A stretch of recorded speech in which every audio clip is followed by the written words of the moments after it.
Bruh.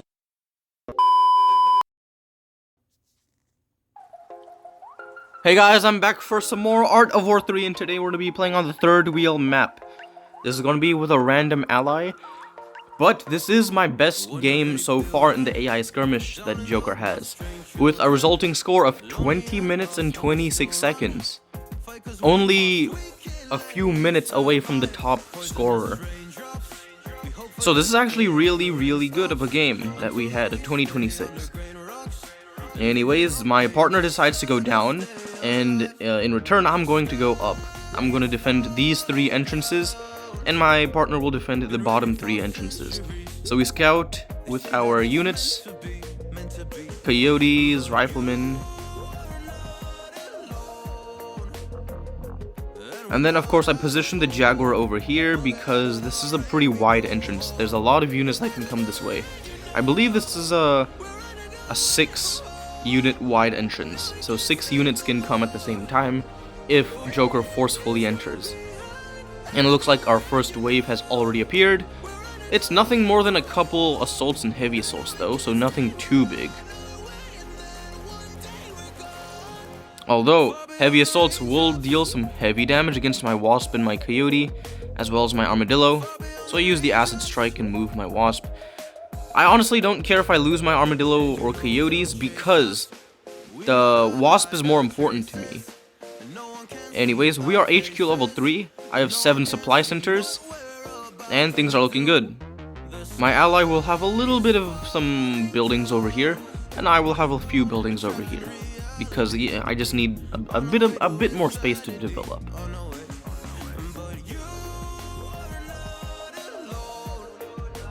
I may defend this area as well, simply because if I want to expand my base even more, then I'll have to take responsibility and defend this area as well, for the extra space that I need. Now, there's another wave coming here. My ally did lose the Wasp, and I do see this, so I feel like I should send in some troops to help. But it looks like my ally is taking care of it. I did send the Wasp in. There's another wave coming here. I do have a sniper tower that that can detect the enemy waves earlier. That's the main reason why I have sniper towers. It's so that I can see if there's an enemy troop wave coming in. And sniper towers do have some decent armor as well, so they're good for defense. They're also cheap to build. It's only like 1 dragonfly-ish in terms of price, so it's pretty easy to build and defend. So if you're going for this tournament as resistance and you're aiming for a medal, the tactic I would advise is to defend with sniper towers and use dragonflies along with your Wasp. And if you're in the late game, like 15 minutes plus, you should have a Leviathan out by then as well. Leviathan will help your chances by a lot. Looks like we're getting our first zombie wave. Got our Wasp's Acid to help. There's a lot of zombies here. I might lose my sniper tower. I am on gold common defense, but zombies deal a lot of damage and they are very tanky. But we got away with only losing 1 sniper tower, which is easily recoverable by only 107 resources. And yeah. Of course, my tactic is when I'm HQ level 3, I have two factories to produce dragonflies continuously, and once I have a big enough army, which is usually about 10 or 12 dragonflies along with the Wasp, then I go for HQ level 4. And also, I'm gonna mine some minefields over here, because minefields are very useful for the resistance. They're cheap, and they help so much, because mines against zombies, they're OP. They deal such high anti-infantry damage, and it's splash damage, so it will take down quite a bit of zombies. And that may be pretty useful, especially in the mid to late game in this AI skirmish map. Now, I am HQ level 4, and I do need space to make some more Avia factories so I can keep pumping out more dragonflies. I'm going for level 4. prototype factory so I can get the Leviathan out. Looks like my ally is taking care of this side. Dragonflies is usually the way to go in this tournament. They're pretty much anti all land units, and they don't take fire from land units that often, especially against the zombie waves. Dragonflies are immune to zombies because they're up in the sky, and they deal some pretty good damage. So against zombie waves, Dragonflies is the way to go. This is some pretty smart walling. Only one zombie can get through this little entrance, and if more zombies want to get through, they'd have to destroy the walls. So it'll buy a good time. And of course, replenishing 1 or 2 walls is much cheaper than replenishing, say, a gun tower or a sniper tower.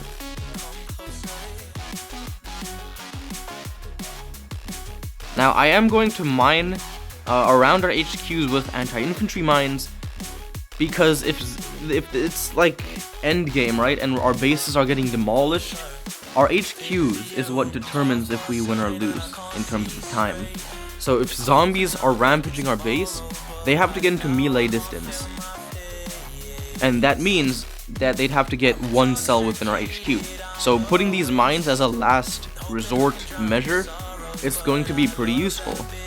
It may delay the time by, say, 10-20 seconds, which will be really useful. Of course, it's a little expensive to put these kinds of minefields, because now anti-infantry mines are 15 resources. They used to be 10, but still, they are pretty useful. And I do have the Leviathan out now, so I can defend more easily. I'm going to station the Leviathan over this forest to cover this entrance and this entrance. Now, it does look like some troops have came in this way, mostly zombies, because my anti-infantry mines have exploded. So I'm gonna have to replenish those in the near future. I'm building my Avia factories about now, and I also have the mole. That's a lot of dragonflies, so we do have pretty good defensive measures. I'm going to station the mole in the north entrance. Yes, right there. If I station the mole here, troops coming from this entrance and from this entrance will attack the mole first. And the mole, I use it tactically to take damage, not to repair troops, because we're using dragonflies. Mole is to take a lot of damage because its passive literally negates damage by 90%, which is a very big buff. So it will buy quite a bit of time, anywhere from 5 to a whole minute, 5 seconds to a whole minute.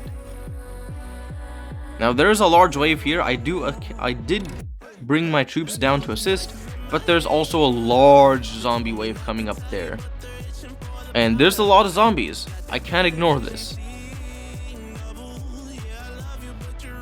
However, I am going to move my Leviathan and see if I can take down a couple troops. Although now the Hawks are coming in. Let me zoom out a little bit. I did build some anti-air early on, anticipating the enemy Hawks that were going to come in. But I didn't build enough anti-air. I'll lose the sniper tower. Even if the Hawk gets destroyed, I'll still lose a sniper tower. So that is, in the end, a loss for me. That Hawk's destroyed. We'll zoom back in. Once I'm done with dealing the zombies, I of course come to help my ally, because this is a co-op. Without your ally, you're pretty much nothing. You're not gonna last that long without your ally. So helping your ally here and there is a must. Now here comes the porcupine waves. At about this time, the Joker will usually attack with either porcupines or the Leviathan. And it'll attack with quite a bit of porcupines, or in the last battle I faced, I dealt with 3 enemy Leviathans. Yeah, Joker had 3 Leviathans to send out. Leviathans are easy they're easy to deal with, usually, if you have dragonflies, hawks, or armadillos. Even if you have porcupines, it's pretty easy, but they do have the missiles, the heat flares. So porcupines, they're decent, but I would say dragonflies are better. Mainly because dragonflies, I mean, they got missiles too, but they're tanky. Porcupines are tanky too. What point was I trying to make? I don't know. Anyways, we are nearing our final stretch. Once it turns 15 minutes, the waves will just get harder and harder. So we fast forward. And yeah, we're dealing with the waves pretty nice. An enemy wave is coming this way. And I request some help from my ally. And yeah, my ally is coming to help quite a bit. Now, since minute 15 has arrived, Thors will come and bombard the entrances. So whatever defenses you had there will be destroyed. The good part, I only had sniper towers there. But the walls are completely destroyed. My ally is gonna have to recoup that. I think my ally sent too many dragonflies to help. My ally should have kept a little bit more dragonflies here. Might have been my bad for requesting help. But yeah, we're gonna have to go over here and help my ally out. And since we're past minute 15, Joker will become relentless in the attacks. So there will be waves here and there. It's a good thing I have heroes out. The mole's out here, and the Leviathan's out here. Heroes will buy enough time for my main force to come and deal with it. I put a nuke here because I know that hammers mean Zeus and typhoons. And that's a pretty good nuke to take down one typhoon. The walls are being rebuilt. Nice. Although the hammers, of course, they're not zombies.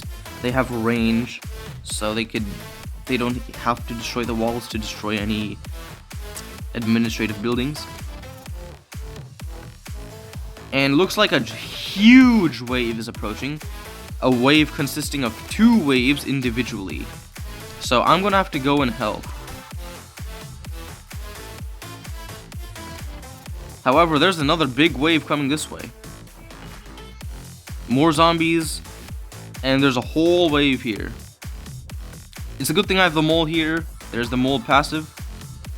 Although the passive ended and mole is about to get destroyed. Now we're in the end game. Past minute 17 is when Joker wants you destroyed. Joker wants you to give up. And so I have my main forces pretty scattered. Half of my forces are down here, half of my forces up there.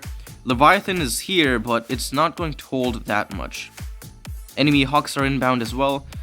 I only have 1 anti-air tower now. I have anti-air in the form of Leviathan, but that's not enough. These dragonflies will hold the enemy army for a little bit. They're gonna get destroyed soon. Although, I cannot move these troops anywhere, because this is a pretty big army to deal with itself. Once this enemy attack is done, we should be able to move it over here. Although, come on, nuke, nice. Perfect. Even if the Leviathan got destroyed, it'll take some down with him. And that was a pretty good nuclear strike. All of the troops are weakened. And any troops in the center of the blast will be destroyed. However, the one big problem is that I cannot get Leviathan, Mole, or Wasp out ever again. Because my prototype factory is destroyed. And now there's a lot of Thors. And this time, the Thor bombings are even more. It'll even attack the diagonals now. So, the defenses are gone. No more defenses. We have to rely on our standing army right now.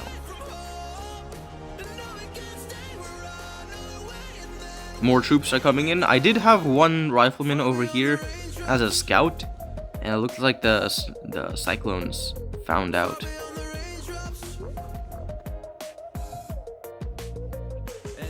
Yep, now it's endgame.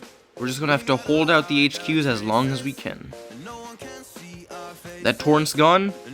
We're holding off against the waves pretty nicely, but we are definitely not going to survive 100%. This vast multitude of waves. I try to build something to delay the inevitable destruction of the base, but once the HQ is destroyed, it's good game. 2026.